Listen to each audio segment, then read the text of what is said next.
Well, good afternoon on the Empty Skull Ranch once again. Today, you already saw the video of cutting with the 5-foot kingkutter. Well, I was cutting with the 5-foot kingkutter the other day and I hit a pressed rubber feed bucket that was in some tall grass. And now we have a busted blade, well, not blade, belt on the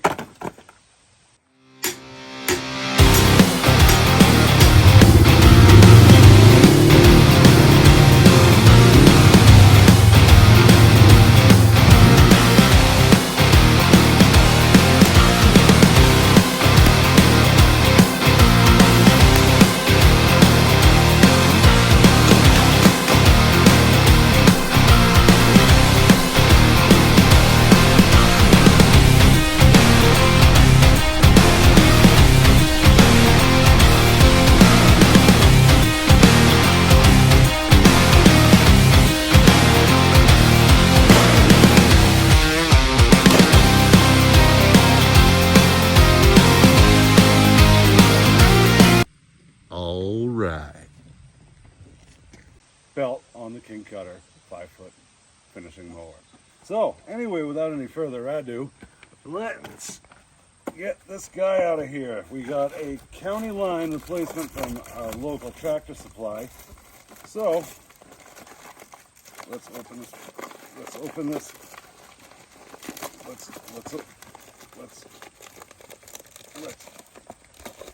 Let's open this package up and see what we got.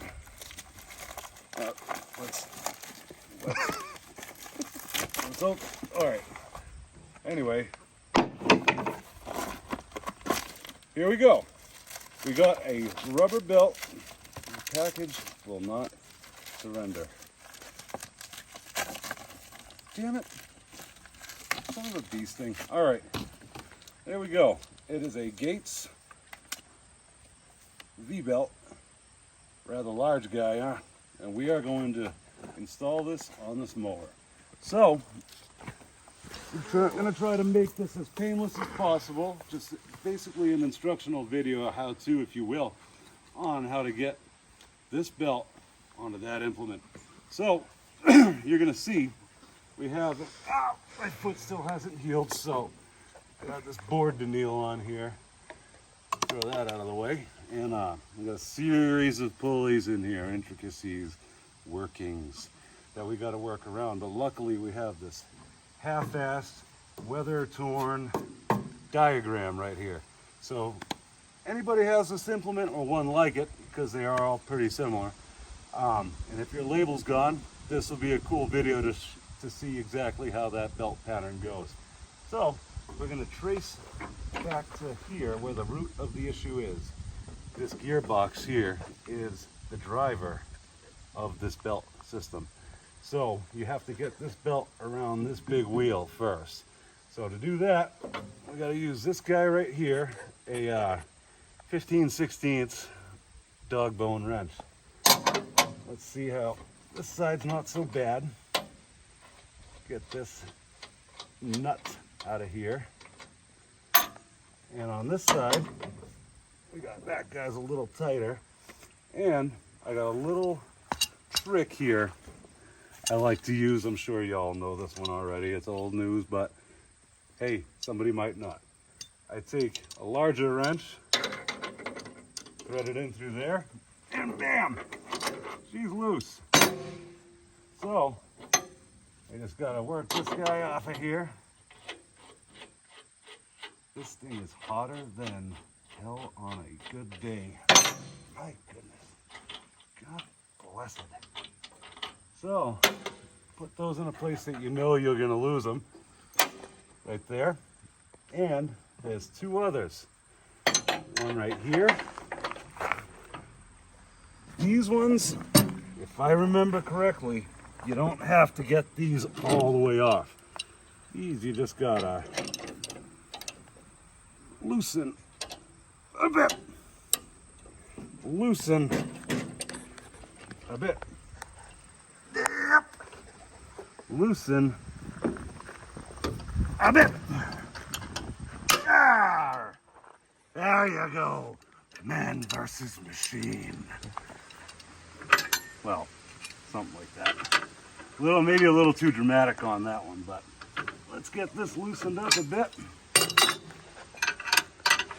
And we will be able to swivel this whole plate backwards. Same with on this side. And it has to be a different size.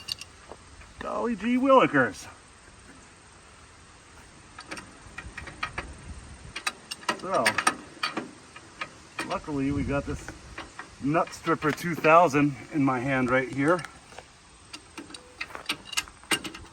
This one just so happens to be the 15-inch version of the Nut Stripper 2000. So, gift from above. Bag of tools when I needed it the most. Restored my faith. Restored my faith. Anyway, let's try with the Nut Stripper 2000. If it's not too tight, always famous last words, right? Yep, there we go. Yep, there we go. All right.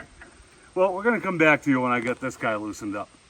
All right, well, we got those two nuts and bolts loosened right on the back side of this guy right here. Basically the plate that holds the gearbox onto it that drives the main pulley. So now, pull up on this guy right here. Should get a little bit of clearance in the back side. Put a block firmly underneath there so that it'll fall and you'll crush your hand in it and have something to really be upset about. And but we're just going to hope that that doesn't happen. So take this little guy off of there. Take that off to the side. Make sure your belt is oriented in the right direction. Some belts are directional, others aren't. This one's not. This one's just your run of the mill. So you're going to put this guy underneath. I don't have a real arc on this, as you notice. It's just a chain and a rod. So stuff the V down into there, a little bit beyond that pulley. Make sure that it's around it. You don't have to, just as long as it's on the other side of it will do. So you got the locomotion. And now we are going to drop her back down. So now this is held captive beyond there. Put these guys back on here, just be ready to go back in. This guy back over here, just like that. Give it a cuddle.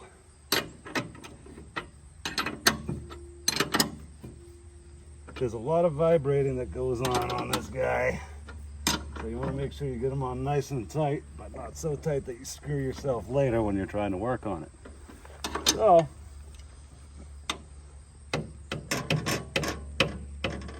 about that.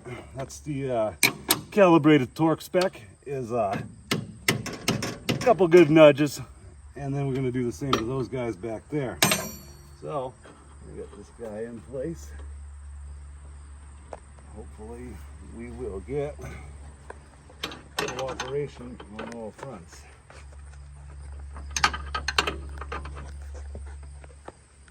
I might need to employ the Nut Stripper 2000 to hold it, but there we go. That's nice. Real nice.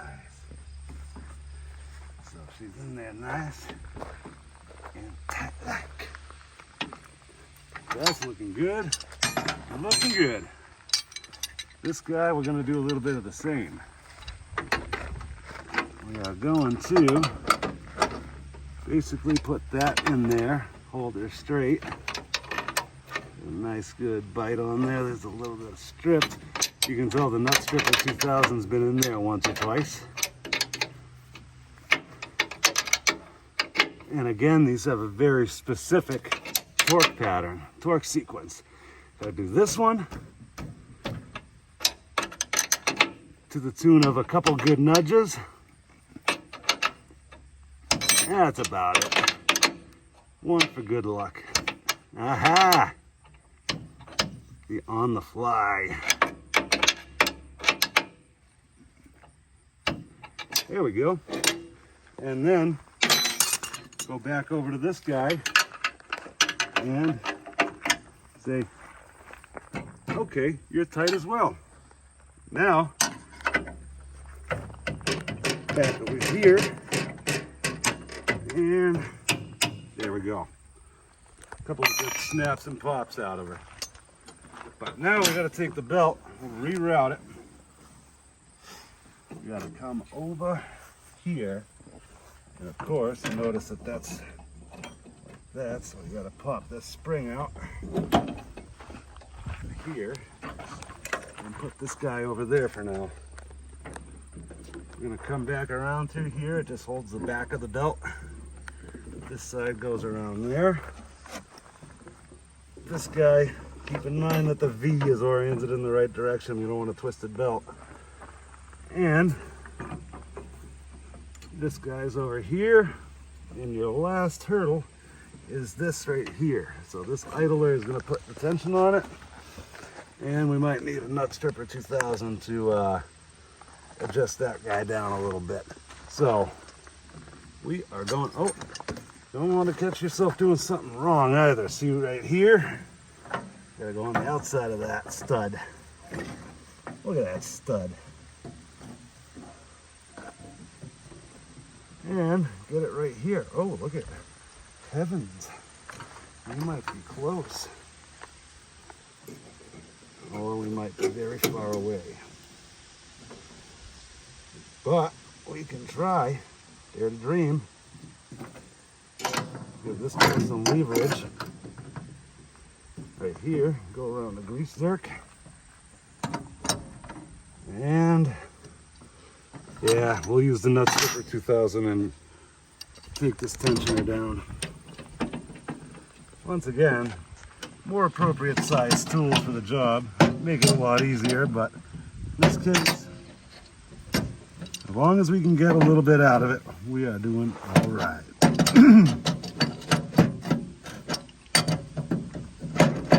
Just need a little bit of movement out of it.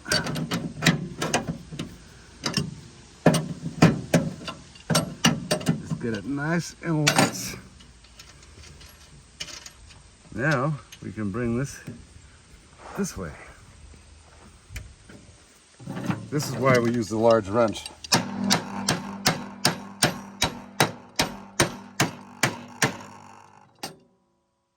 All right, so once you come around here, this guy is kind of sets the tension. This is the idler. So when you get to this guy, you got to loosen up this pulley a little bit. Give it a little, we've already loosened it up a bit. So basically, there we go. Move her in a little bit. Give it enough space to go.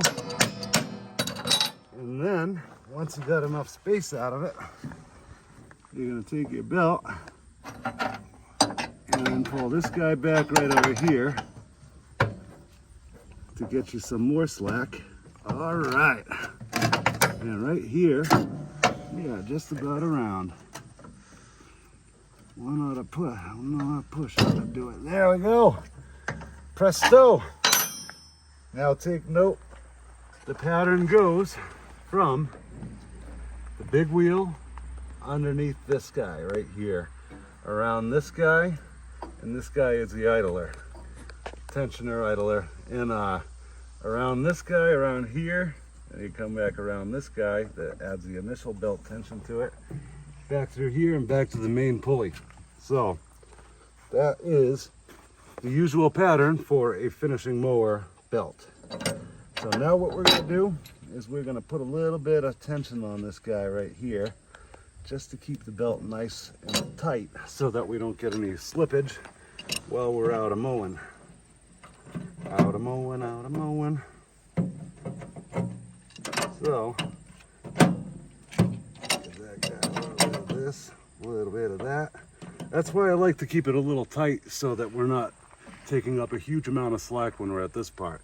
It's better to have to strain a little bit to put it around that so that you're not sitting here forever twisting. That's not with this ridiculously oversized wrench. So basically just a couple of couple of little passes ought to do it.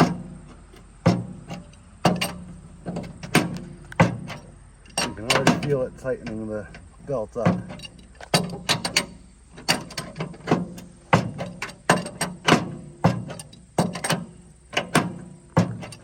And once again, test belt tension. You know, they got fancy things that you can put on it that have 2 prongs and that lift up on it and tell you the appropriate tension. I think everybody is born with calibrated fingers. Seems about right. That seems about right. Now we're going to back this guy in there just to keep her place. Put this guy in there. All you gotta do.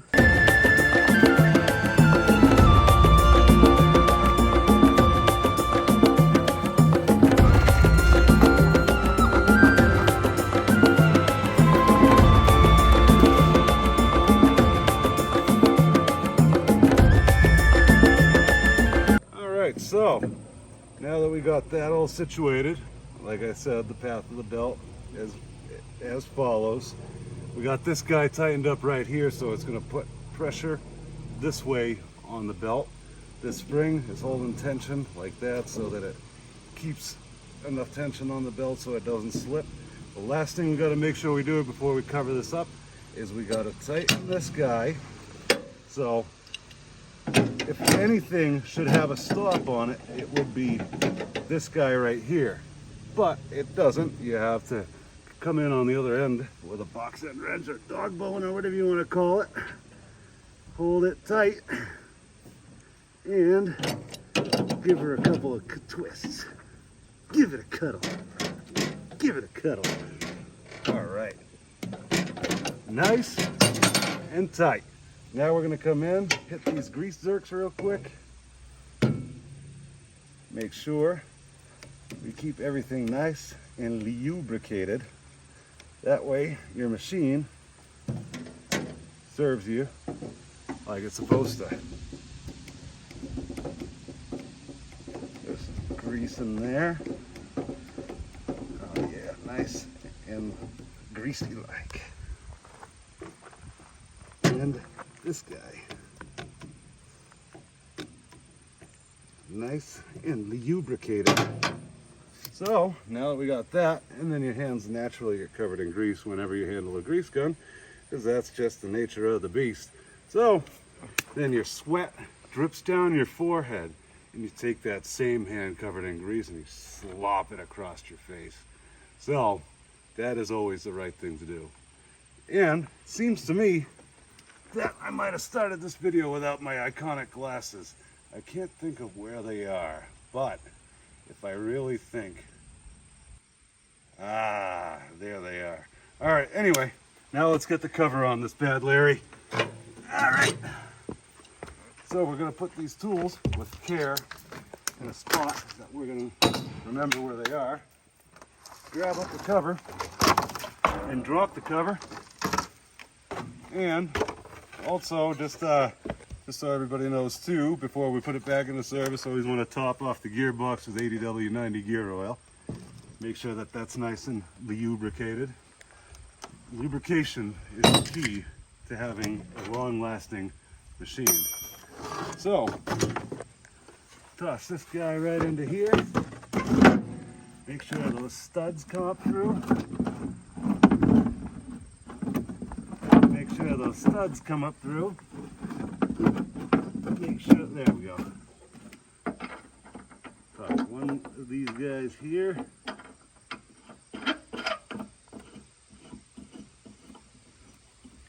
And find the other guy. I think I see him. All right. Do it all while hobbling around on your nice broken foot.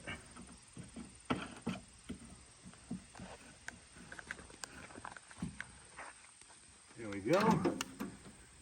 And there we go. Good as new. This thing is going to be ready to cut grass in just a jiffy. But hold on, that chute is not right. So, we might have to drag a little bead on it. First pull her up. Get a good grip on it with your Dent Puller 2000, also known as the Nut Stripper 2000, also known as the Impromptu Hammer, also known as Bottle Opener. There we go. Highly specified body working tools. Get